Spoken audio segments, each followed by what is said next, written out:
They do all the things to them we say we should never do to somebody, right? Because they're this religion or this ethnicity or so forth. We should never do those things. I said,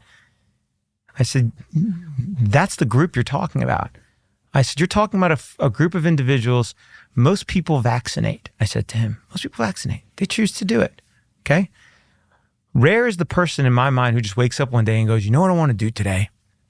I'm going to stop vaccinating my kids so that I can be called anti-quack, anti-vax, maybe get them kicked out of school, lose friends, be called anti-science.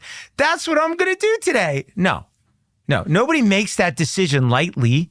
You to go against the social grain, and there's a strong social grain on this, especially pre-COVID.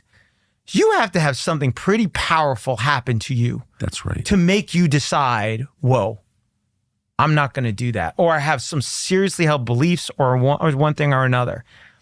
And I said, this is the group of people you're talking about. You're talking about a group of people who typically, they're not vaccinating because their child themselves has had somebody in their family has some kind of adverse event, some kind of bad experience. Right. That's exactly and right. so they've realized they overcome that social conformity to do what they think they have to do in that instance. And then to add to that injury, what does society do to them? It adds insult. It calls them names.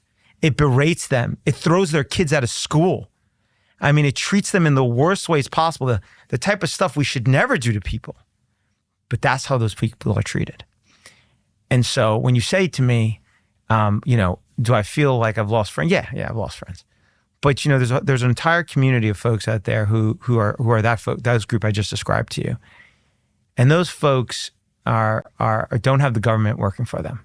The government not only doesn't work for them, the government fights them with DOJ attorneys, berates them when they try to even file claims. I mean, some of the reports about the Vaccine Compensation Program talks about the aggressiveness of some of the attorneys, and how they treat some of the petitioners.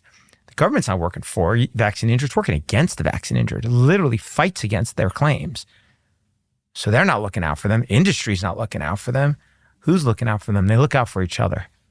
And that forms a really strong community of individuals, of what some call the anti-vaxxers or the medical freedom folks.